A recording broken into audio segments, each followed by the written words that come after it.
Assalamualaikum warahmatullahi wabarakatuh.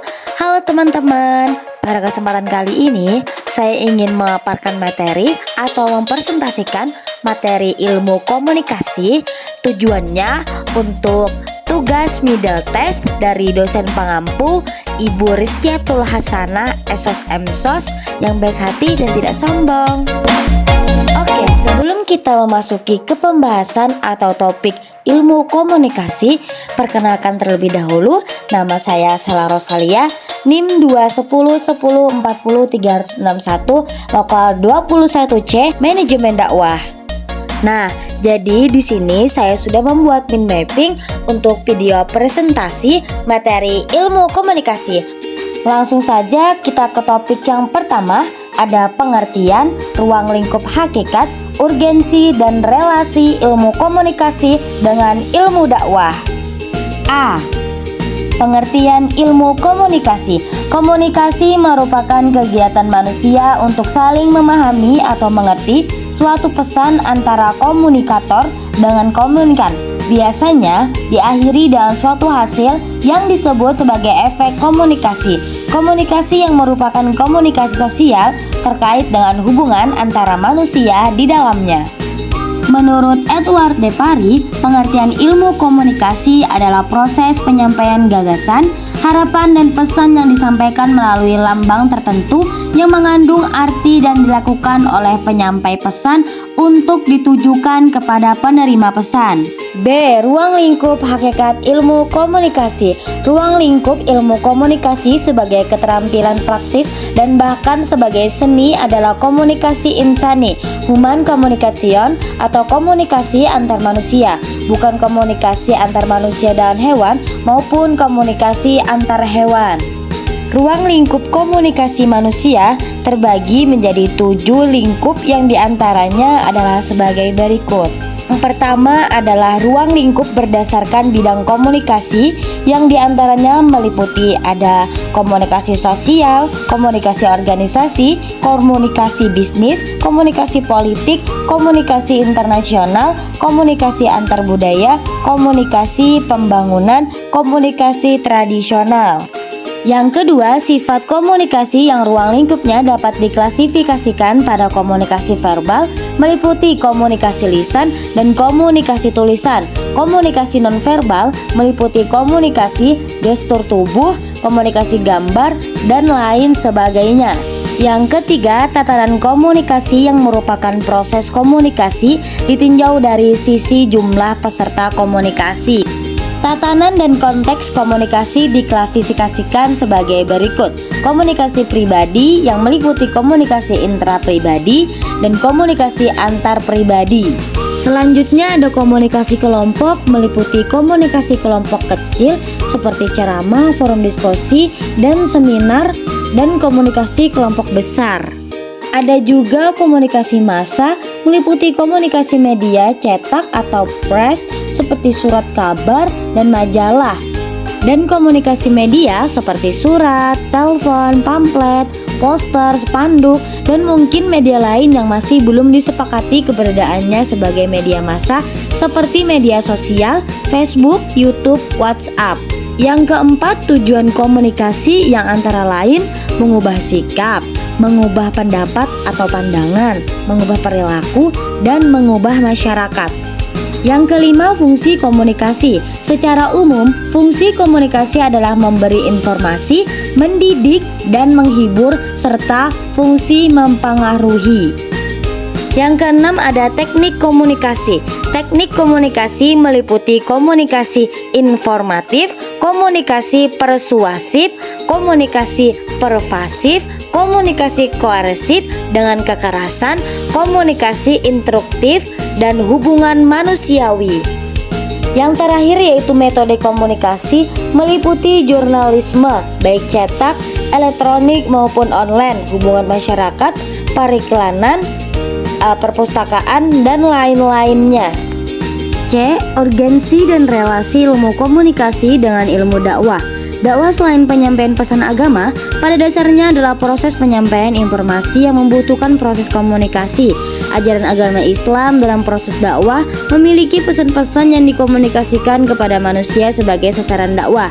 Disinilah proses komunikasi terjadi dalam satu proses dakwah.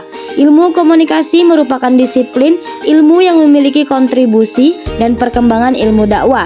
Keberhasilan dakwah sangat ditentukan dari proses komunikasi. Pada dasarnya yang membedakan antara proses komunikasi dan dakwah terletak pada pesan yang disampaikan dan tujuan yang akan dicapai. Oke, kita masuk ke topik yang kedua, proses komunikasi. Oke, unsur-unsur komunikasi terbagi menjadi 7. Apa saja sih unsur-unsur komunikasi? Yang pertama ada source, sumber atau data. Sumber adalah apa yang ada dalam benak seseorang, baik berupa ide, pemikiran, gagasan, peristiwa atau kejadian, pengetahuan dan lain-lain, yang semua itu hasil dari persepsi, pantauan dan pemaknaan indera kepada yang ada di sekelilingnya, yang kemudian disimpan dalam kotak hitam di kepala dan disebut dengan ideasi. Yang kedua ada komunikator. Komunikator adalah pihak yang bertindak sebagai pengirim pesan kepada komunikan dalam sebuah proses komunikasi. Yang ketiga ada message, adalah pesan, baik berupa kata-kata, lambang-lambang isyarat, tanda-tanda atau gambar yang disampaikan. Yang keempat ada komunikan. Komunikan adalah orang yang menerima pesan. Yang keenam ada medium. Medium adalah alat yang digunakan untuk berkomunikasi agar hasil komunikasi dapat mencapai sasaran yang lebih banyak dan luas. Yang ketujuh ada feedback. Feedback adalah tanggapan atau umpan balik atau jawaban atau respon komunikan kepada komunikator bahwa komunikasinya dapat diterima dan berjalan. Yang terakhir ada efek. Efek adalah perubahan yang terjadi di pihak komunikan sebagai akibat dari diterimanya pesan melalui komunikasi. Lalu di sini ada proses komunikasi. Proses komunikasi adalah proses peleburan makna dari lambang-lambang komunikasi yang disampaikan komunikator dan komunikan. Komunikasi dari peranan manusia dalam hal memberikan interpretasi, penafsiran terhadap lambang-lambang tertentu. Proses komunikasi melibatkan banyak faktor atau unsur yang ada di dalamnya, yaitu pelaku atau peserta, pesan, saluran, media atau alat yang dipergunakan untuk menyampaikan pesan, waktu, tempat, hasil atau akibat yang terjadi, hambatan yang muncul serta situasi atau kondisi saat berlangsungnya proses komunikasi. Adapun proses pelaksanaan komunikasi dapat berlangsung sebagai berikut. Yang pertama ada proses komunikasi primer. Proses komunikasi primer adalah proses penyampaian pikiran dan perasaan seorang kepada orang lain dengan menggunakan lambang simbol sebagai media. Yang kedua ada proses komunikasi sekunder.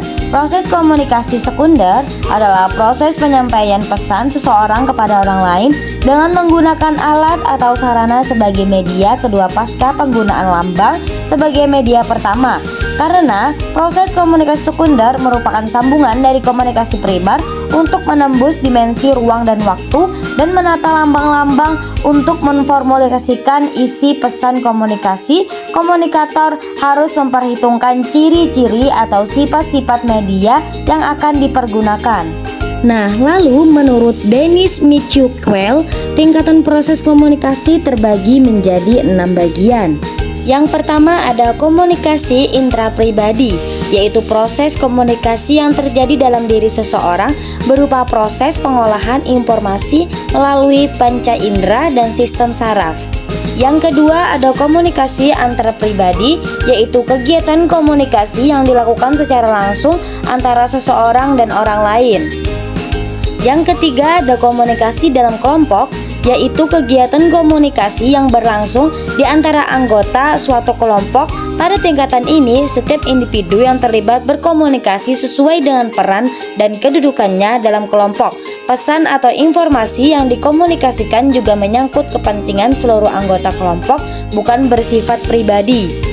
Yang keempat, komunikasi antar kelompok atau asosiasi, yaitu kegiatan komunikasi yang berlangsung antara suatu kelompok dan kelompok lainnya, atau antara suatu asosiasi dan asosiasi lainnya. Yang kelima, komunikasi organisasi, yaitu mencakup kegiatan komunikasi dalam suatu organisasi dan komunikasi antar organisasi. Sifat komunikasi organisasi lebih formal dan lebih mengutamakan prinsip-prinsip efisiensi dalam melakukan kegiatan komunikasinya. Yang keenam, komunikasi dengan masyarakat secara luas dapat dilakukan dengan dua cara. Yang pertama, komunikasi massa, yaitu komunikasi melalui media massa seperti radio, majalah, surat kabar, dan televisi. Yang kedua, tanpa melalui media massa, misalnya ceramah atau pidato di lapangan terbuka. Sifat isi pesan komunikasi yang disampaikan menyangkut kepentingan orang banyak, tidak bersifat pribadi. Lalu di sini ada juga hambatan dalam proses komunikasi. Hambatan komunikasi dapat mempersulit penyampaian pesan yang jelas, mempersulit pemahaman terhadap pesan yang disampaikan, serta mempersulit memberikan umpan balik. Umumnya ada 4 jenis hambatan komunikasi sebagai berikut. Yang pertama ada hambatan personal. Hambatan personal adalah hambatan yang terjadi pada komunikator maupun komunikan. Hambatan jenis ini meliputi sikap, prasangka, emosi, bias, stripping, dan lain-lainnya. Yang kedua ada hambatan kultural. Hambatan jenis ini mencakup bahasa, kepercayaan, dan keyakinan. Hambatan bahasa terjadi saat seseorang yang berkomunikasi tidak menggunakan bahasa yang sama atau tidak memiliki singkat kemampuan berbahasa yang sama. Yang ketiga ada hambatan fisik. Contoh hambatan fisik bisa mempengaruhi efektivitas komunikasi. Hambatan jenis ini mencakup panggilan telepon, jarak antar individu, dan radio. Yang keempat ada hambatan lingkungan. Hambatan komunikasi tidak melulu disebabkan manusia sebagai peserta komunikasi. Ada beberapa faktor lingkungan yang juga bisa mempengaruhi proses komunikasi yang efektif. Contohnya seperti hambatan yang dipicu oleh faktor lingkungan adalah latar belakang fisik atau situasi di mana komunikasi terjadi. Hambatan jenis ini mencakup tingkat aktivitas, kenyamanan, gangguan, dan waktu. Nah, memasuki pembahasan topik yang ketiga, sejarah dan perkembangan komunikasi. Ada pendapat mengatakan bahwa sejarah ilmu komunikasi tumbuh melalui 3 jalur atau jalan, yakni publistik, jurnalistik, dan retorika. Ilmu komunikasi secara tradisional berkembang dari akar yang kuat, yaitu retorika, yang secara sistematis, metodologis dipelajari, diteliti, dan dipraktikkan oleh Socrates, Plato, Aristoteles, kemudian dilanjutkan oleh Demosthenes dan Cicero dan lain-lain. Kemudian perjalanan selanjutnya, ilmu komunikasi bisa ditelusuri dari arah jurnalisme dan akan dibahas secara berurutan mulai dari masa Bunyamin. Jurnalisme dianggap sebagai seni antara tahun 1700 sampai 1870. Kemudian ada masa Robert Lee, jurnalisme sebagai ilmu sosial antara tahun 1870 sampai 1930. Kemudian ada masa Charlotte de Lasalle, jurnalisme menjadi komunikasi massa antara tahun 1930 sampai 1950. Dan yang terakhir ada masa Wilbur Sahram, komunikasi massa menjadi ilmu komunikasi antara tahun 1950 sampai sekarang.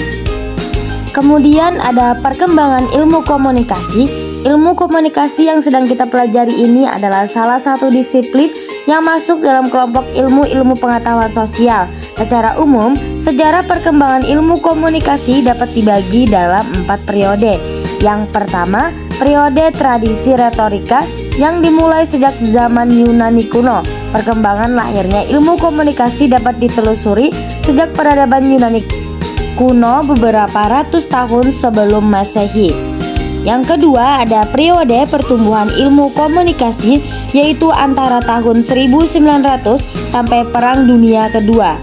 Barangkali dapat dikatakan bahwa pertumbuhan ilmu komunikasi sebagai salah satu disiplin ilmu sosial dimulai pada abad ke-19. Yang ketiga ada periode konsolidasi, yaitu setelah Perang Dunia II sampai tahun 1960-an. Periode ini disebut dengan periode konsolidasi karena pada masa ini konsolidasi pendekatan ilmu komunikasi sebagai ilmu pengetahuan sosial yang bersifat multidisipliner. Pendekatan yang digunakan ilmu komunikasi berasal dari mencakup berbagai ilmu. Yang keempat ada periode teknologi komunikasi yang dimulai dari tahun 1960-an sampai sekarang. Sejak tahun 1960-an, perkembangan ilmu komunikasi semakin kompleks dan mengarah pada spesialisasi. Selanjutnya ada hal-hal yang mempengaruhi komunikasi. Yang pertama, bidang transportasi. Pada zaman dahulu, kendaraan yang digunakan untuk membawa orang-orang menuju ke suatu tempat adalah kendaraan kuda, onta, dan lain-lain. Yang kedua ada bidang penduduk. Pada zaman dahulu, masalah penduduk itu jarang berkembang karena disebabkan peperangan atau bencana alam atau sulitnya mendapatkan obat-obatan untuk menyembuhkan penyakit yang melanda masyarakat sehingga dapat menyebabkan kematian. Di samping itu, terdapat kesulitan berkomunikasi untuk mendapatkan dokter. Yang ketiga ada bidang energi. Sebelum revolusi, bahan bakar hanya semata-mata kayu, sehingga memerlukan tenaga dan waktu yang lama untuk mendapatkan kayu dapat merusak pohon-pohon. Sekarang sudah ditemukan minyak tanah, kompor gas, listrik, dan lain-lain yang memberi kemudahan bagi masyarakat untuk memasak kebutuhannya sehari-hari. Yang keempat, bidang teknologi. Revolusi dunia telah mencatat bahwa bidang teknologi pun telah pula mengalami kemajuan-kemajuannya dengan pesat, seperti bidang ilmu lainnya. Dalam perkembangan dunia teknologi ini membawa akibat pula bagi kemajuan-kemajuan di bidang komunikasi. Dalam hubungan ini berarti pula bahwa dilakukannya pengoperan pesan antara sesama manusia, sebagai contoh adanya telepon dan handphone yang membuat seseorang semakin mudah menyampaikan pesan dengan cepat dan tepat sehingga tidak memerlukan menunggu lama dalam mendapat jawabannya. Selanjutnya topik yang keempat tentang prinsip komunikasi umum maupun prinsip komunikasi Islami. Prinsip-prinsip komunikasi terbagi menjadi 12. Yang pertama, ada komunikasi adalah proses simbolik. Komunikasi sendiri dapat dipandang sebagai proses yang artinya komunikasi berlangsung secara dinamis. Yang kedua, setiap perilaku mempunyai potensi komunikasi. Meski ada ungkapan yang terkenal jika we cannot not communicate, namun tidak semua perilaku kita adalah komunikasi. Yang ketiga, komunikasi punya dimensi isi dan hubungan dimensi isi atau makna terkait dengan simbol verbal dan menunjukkan muatan yang dikatakan, sementara dimensi hubungan menunjukkan bagaimana cara mengatakan hubungan peserta komunikasi dan bagaimana seharusnya pesan ditafsirkan. Yang keempat, komunikasi berlangsung dalam berbagai tingkat kesengajaan. Sasa Dejuarsa Singjaja dalam bahasa yang lain menyatakan bahwa komunikasi adalah suatu kegiatan yang dilakukan secara sadar, disengaja serta sesuai dengan tujuan dan keinginan dari pelaku. Yang kelima, komunikasi terjadi dalam konteks ruang dan waktu. Konteks ruang dan waktu dalam komunikasi berpengaruh pada makna. Oleh karena itu, makna pesan tergantung pada konteks fisik dan ruang, iklim, suhu, intensitas cahaya, dan lain sebagainya. Yang keenam, melibatkan prediksi peserta komunikasi. Ketika kita menyapa seseorang di pagi hari dengan salam dan ucapan selamat pagi, kita akan memprediksikan jawaban dari salam yang telah kita lontarkan tadi. Artinya kita sudah memprediksi umpan balik apa yang akan kita terima. Namun komunikasi terkait dengan perilaku dan tata krama di dalam masyarakat. Yang ketujuh, komunikasi bersifat sistematik. Komunikasi sebagai suatu proses artinya bahwa komunikasi merupakan serangkaian tindakan atau peristiwa yang terjadi secara berurutan, ada tahapan atau sekuensi, serta berkaitan satu sama lainnya dalam kurun waktu tertentu. Yang kedelapan, pengaruh latar belakang sosial budaya terhadap efektivitas komunikasi. Komunikasi yang efektif adalah komunikasi yang hasilnya sesuai yang diharapkan para pesertanya. Salah satu hal yang dapat mewujudkan tujuan itu adalah kesamaan makna antar peserta dan komunikasi. Yang kesembilan, komunikasi bersifat non-sekuensial. Meskipun komunikasi bersifat linear atau satu arah, akan tetapi sebenarnya komunikasi manusia dalam bentuk dasarnya komunikasi tatap muka bersifat dua arah. Ketika seseorang berbicara kepada orang lainnya atau kepada sekelompok, orang, misalnya waktu kuliah atau rapat, sebenarnya komunitas berlangsung dua arah. Orang yang kita anggap sebagai pendengar sebenarnya juga menjadi pembicara atau pemberi pesan pada saat yang sama, yaitu melalui perilaku nonverbal mereka, misalnya lewat anggukan kepala, tanda setuju atau mengerti, kening berkerut, tanda mereka bingung, dan sebagainya. Yang ke-10, komunikasi bersifat sinambung, dinamis, dan transaksional. Komunikasi bersifat transaksi dan interaksi. Proses komunikasi pada intinya merupakan transmisi pesan antara komunikator dan komunikan. Hal ini penyebab terjadinya transaksi dan berlangsung secara kontinus. Proses ini juga mendukung untuk terjadinya interaksi antara mereka yang berkomunikasi. Yang ke-11, komunikasi bersifat irreversible. Suatu perilaku adalah peristiwa dan menjadi fakta. Peristiwa komunikasi adalah peristiwa komunikasi yang tidak dapat diubah. Fakta bahwa Anda pernah menyakiti seorang tidak akan dapat diubah. Dan yang terakhir, komunikasi bukan panacea untuk menyelesaikan berbagai masalah. Komunikasi bukan panacea, obat manjur untuk menyelesaikan segala persoalan. Persoalan atau konflik mungkin berkaitan dengan masalah struktural, misalnya ketidakadilan dan masalah yang hanya dapat diselesaikan dengan pokoknya harus tidak akan dapat diselesaikan dengan komunikasi. Kita lanjut ke prinsip komunikasi Islam. Dalam berkomunikasi, Islam juga memiliki prinsip-prinsip dasar yang perlu diperhatikan, sehingga komunikasi yang dilakukan dalam berjalan sesuai dengan apa yang diharapkan dan tidak menimbulkan rasa kekecewaan atau rasa iri hati. Yang pertama ada prinsip ikhlas. Asal kata ikhlas adalah khalasa, memiliki arti kesucian atau tidak ada nodanya. Ikhlas adalah sebuah konsep yang mengacu pada suatu tindakan yang dilakukan dari hati berfungsi untuk meluruskan diri dari hal yang buruk. Yang kedua, prinsip kejujuran. Ketika kita menyampaikan pesan atau sebuah informasi, harus dilandasi dengan kejujuran karena kejujuran merupakan sifat utama yang harus dimiliki oleh manusia. Yang ketiga, prinsip privasi. Di dalam kehidupan, setiap manusia memiliki privasi atau hal yang perlu dirahasiakan dan tidak boleh diberitahukan oleh khalayak umum atau orang banyak. Yang keempat, prinsip selektivitas dan validitas. Selektivitas adalah kekuatan untuk membuat keputusan untuk memastikan bahwa pesan yang disampaikan dipahami. Selektivitas digunakan dalam komunikasi ketika memilih kalimat yang akan digunakan. Yang kelima, prinsip pahala dan dosa. Setiap keterangan atau pernyataan yang dibuat oleh seseorang, baik tertulis maupun lisan, berpotensi mendatangkan pahala atau dosa. Tindakan berikut dapat diambil untuk menjauhkan diri dari dosa dan mendapatkan pahala. Dilarang berkata kasar atau kotor, memberi inspirasi supaya berbicara baik dan lembut. Yang keenam, prinsip pengawasan. Di dalam prinsip pengawasan, orang-orang yang melakukan komunikasi akan semakin memperhatikan kata-kata yang akan digunakan ketika berbicara untuk dapat menemukan kata atau kalimat mana yang baik untuk diucapkan dan tidak baik ketika diucapkan. Yang terakhir, prinsip saling mempengaruhi. Ketika manusia melakukan komunikasi, kalimat atau kata yang digunakan harus dapat mempengaruhi orang lain atau mengajak banyak orang dalam berbuat kebaikan, sehingga komunikasi yang dijalankan dapat bermanfaat dan berguna di masyarakat. Jalaluddin Rahmat menyimpulkan 6 prinsip komunikasi yang didapati dari Al-Quran, yaitu kaulan sadida, kaulan balighan, kaulan masyuran, kaulan layinan, kaulan kariman, kaulan ma'rufan. Berikut keterangan masing-masing prinsip tersebut. Kaulan sadidan berarti pembicaraan, ucapan atau perkataan yang benar, baik dari segi substansi, materi, isi, pesan maupun redaksi tata bahasa. Yang kedua, kaulan balighan. Kaulan balighan adalah perkataan yang berbekas, menyentuh hati dan mengandung hikmah. Yang ketiga, kaulan masyuran.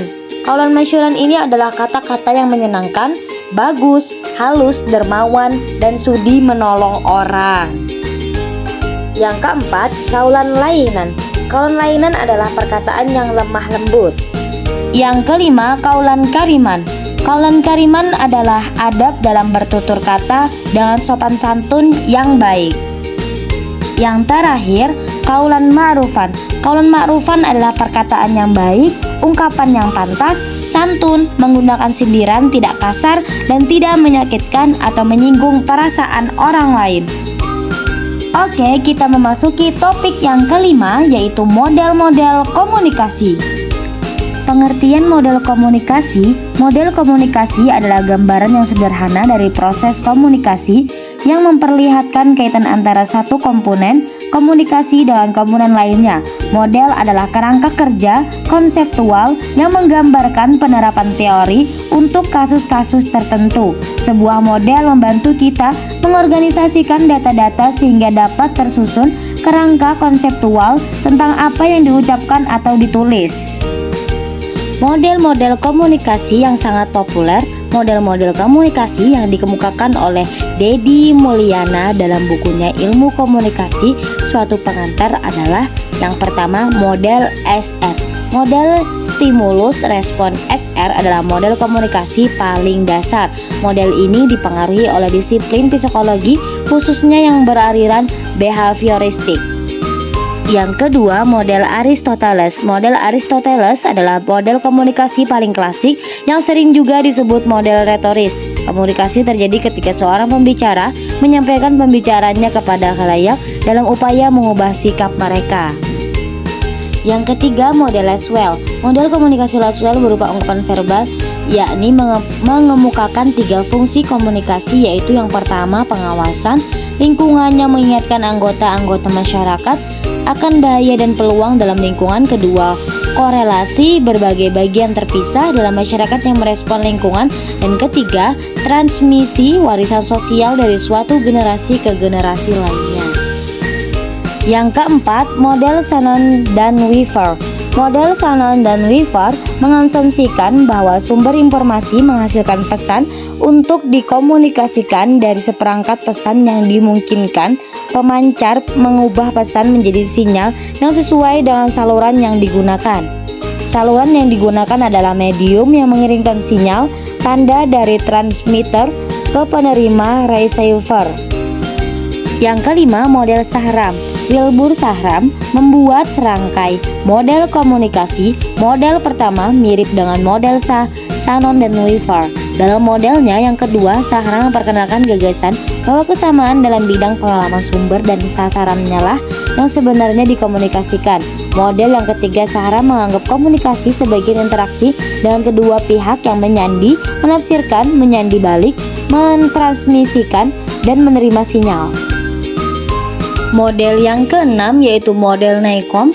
Newcomb menggambarkan bahwa seseorang A menyampaikan informasi kepada seseorang lainnya B mengenai sesuatu X. Model tersebut mengasumsikan bahwa orientasi A, sikap terhadap B, dan terhadap X saling bergantung, dan ketiganya merupakan suatu sistem terdiri dari 4 orientasi.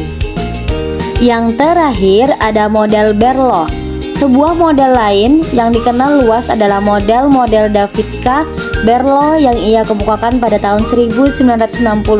Model ini dikenal dengan model SMCR, panjangan dari sumber, pesan, saluran, dan penerima. Bagaimana dikemukakan Berlo? Sumber adalah pihak yang menciptakan pesan, baik seseorang ataupun suatu kelompok. Pesan adalah terjemahan gagasan ke dalam suatu kode simbolik seperti bahasa atau isyarat. Saluran adalah medium yang membawa pesan, dan penerima adalah orang yang menjadi sasaran komunikasi. Selanjutnya ada fungsi dan manfaat model-model komunikasi. Gordon Wiseman dan Larry Barker mengemukakan fungsi model komunikasi, yaitu yang pertama ada melukiskan proses komunikasi, yang kedua ada menunjukkan hubungan visual, yang ketiga membantu dalam menemukan dan memperbaiki kemacetan komunikasi.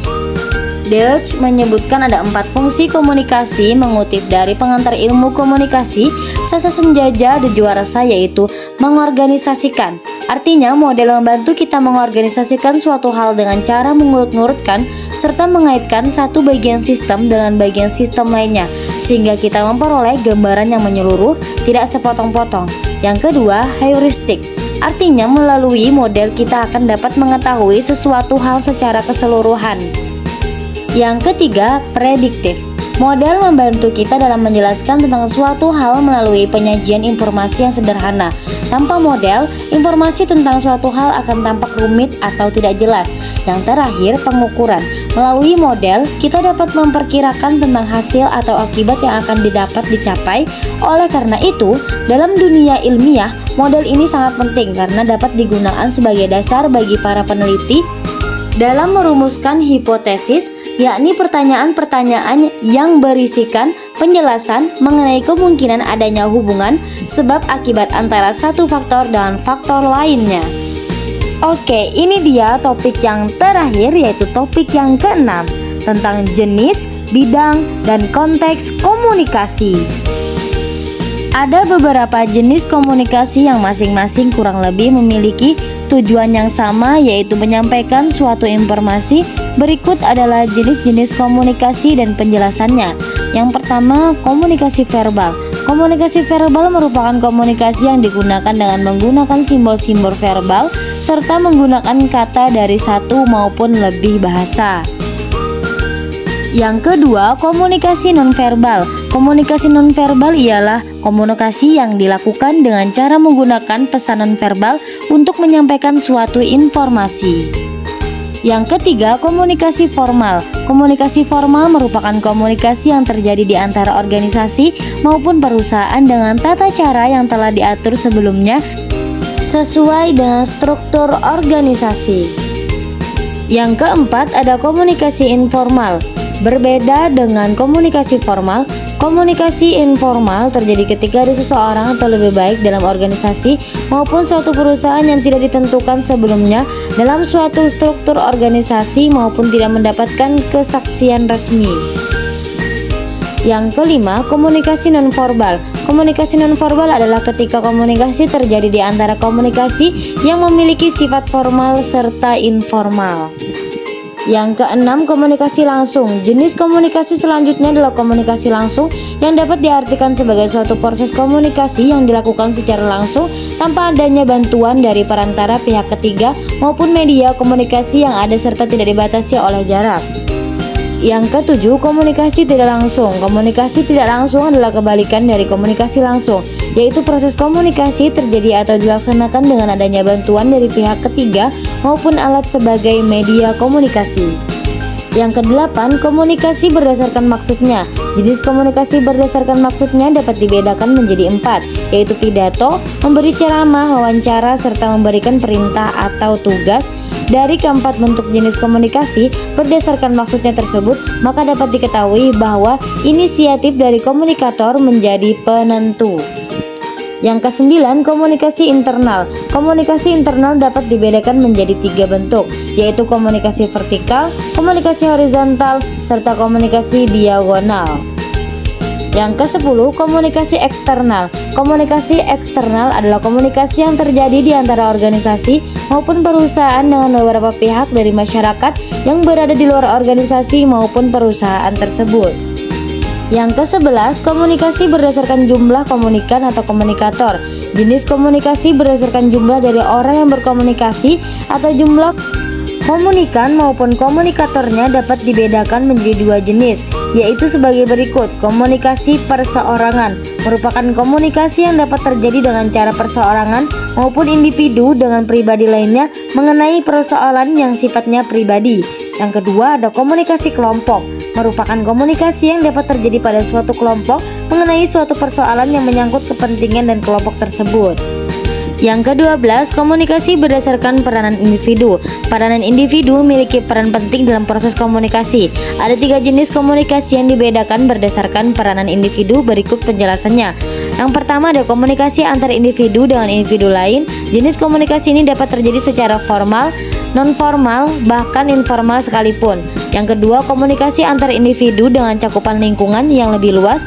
Jenis komunikasi berdasarkan peranan individu yang kedua ini terjadi karena seorang individu memiliki suatu kemampuan tinggi untuk dapat mengadakan hubungan dengan lingkungan yang lebih luas, bahkan di luar cakupan lingkungannya.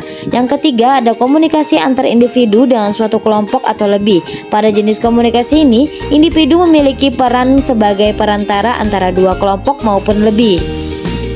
Yang ke-13, ada komunikasi jaringan kerja. Komunikasi jaringan kerja dapat terjadi dalam suatu perusahaan maupun organisasi. Komunikasi jenis ini dapat terlaksana sesuai dengan sistem yang telah ditetapkan dalam jaringan kerja tersebut. Yang ke-14 ada komunikasi ajaran informasi. Jenis komunikasi ajaran informasi dapat dibedakan menjadi beberapa bentuk, berikut penjelasannya. Yang A, komunikasi satu arah. Yang B, komunikasi dua arah. Yang C, komunikasi tiga arah. Yang D, komunikasi ke arah samping, merupakan komunikasi yang dapat terjadi di antara orang-orang yang memiliki kedudukan sejajar. Yang ke-15, komunikasi visual. Jenis komunikasi yang terakhir adalah komunikasi visual. Jenis komunikasi ini merupakan suatu proses komunikasi nonverbal yang menggunakan visual untuk menyampaikan pesan maupun informasi seperti gaya rambut, gaya make up, bahkan hingga gaya berpakaian. Sama halnya dengan komunikasi nonverbal, komunikasi visual ini dilakukan tanpa mengeluarkan sepatah kata atau kalimat pun. Di sini juga ada bidang komunikasi. Maksud dari bidang di sini adalah aspek bidang kehidupan manusia itu sendiri, di mana di antara aspek kehidupan manusia berbeda antara bidang satu dengan lainnya. Bidang-bidang komunikasi tersebut mencakup beberapa jenis komunikasi sebagai berikut. Yang pertama, komunikasi sosial.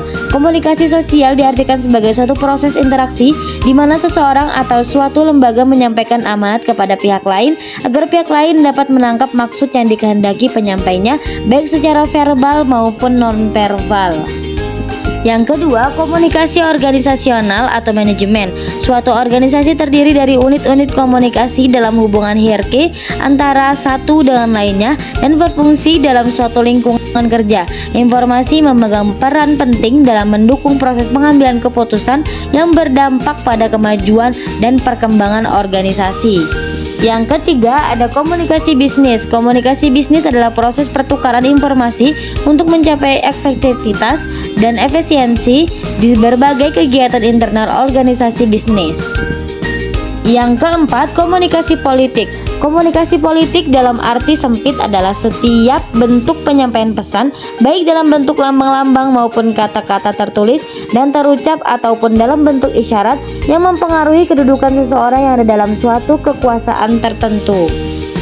Yang kelima, komunikasi internasional. Komunikasi internasional merupakan komunikasi yang dilakukan antara komunikator yang mewakili suatu negara untuk menyampaikan pesan-pesan yang berkaitan dengan berbagai kepentingan negaranya kepada komunikan yang mewakili negara lain dengan tujuan untuk memperoleh dukungan yang lebih luas. Yang keenam, komunikasi antar budaya. Komunikasi antar budaya adalah komunikasi antara orang-orang yang berbeda budaya. Kebudayaan adalah cara hidup yang berkembang dan dianut oleh sekelompok orang serta berlangsung dari generasi ke generasi. Yang ketujuh, komunikasi pembangunan. Secara sederhana, pembangunan adalah perubahan yang berguna menuju suatu sistem sosial dan ekonomi yang diputuskan sebagai suatu kehendak dari suatu bangsa, dan komunikasi merupakan dasar dari perubahan sosial. Yang terakhir, komunikasi tradisional. Secara umum, komunikasi tradisional adalah proses penyampaian pesan dari satu pihak ke pihak lain dengan menggunakan media tradisional yang sudah lama digunakan di suatu tempat sebelum kebudayaan tersentuh oleh teknologi modern. Lalu ada juga konteks komunikasi. Konteks diartikan sebagai lingkungan tempat terjadinya proses komunikasi.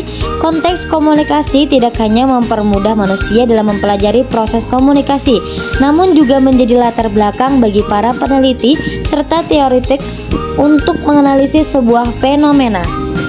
Yang pertama, komunikasi intrapersonal. Dikutip dari buku pengantar ilmu komunikasi, komunikasi interpersonal adalah proses komunikasi yang terjadi dalam diri individu atau proses komunikasi dengan diri sendiri.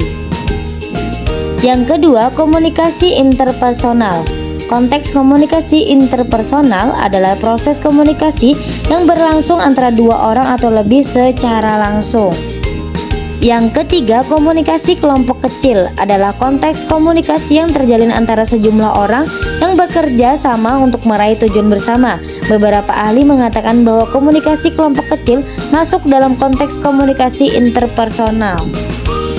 Yang keempat, komunikasi organisasi. Konteks komunikasi organisasi lebih luas dibanding komunikasi kelompok kecil. Komunikasi organisasi terdiri atas berbagai konteks komunikasi, mulai dari interpersonal hingga komunikasi di depan publik. Yang kelima, komunikasi publik. Komunikasi publik adalah penyebaran informasi dari satu orang ke banyak orang. Konteks komunikasi ini memperlihatkan proses penyampaian pesan oleh pembicara dalam situasi tatap muka di depan khalayak yang lebih besar.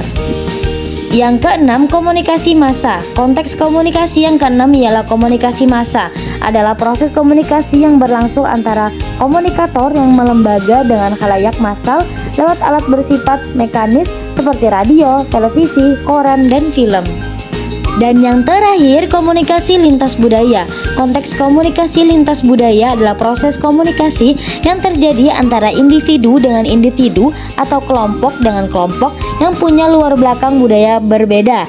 Lain halnya dengan konteks komunikasi sebelumnya. Komunikasi lintas budaya menjadi satu-satunya konteks komunikasi yang membahas serta melibatkan budaya. Nah, itulah tadi pemaparan atau video presentasi dari saya tentang materi ilmu komunikasi. Semoga bermanfaat ya. Bye. See you next time.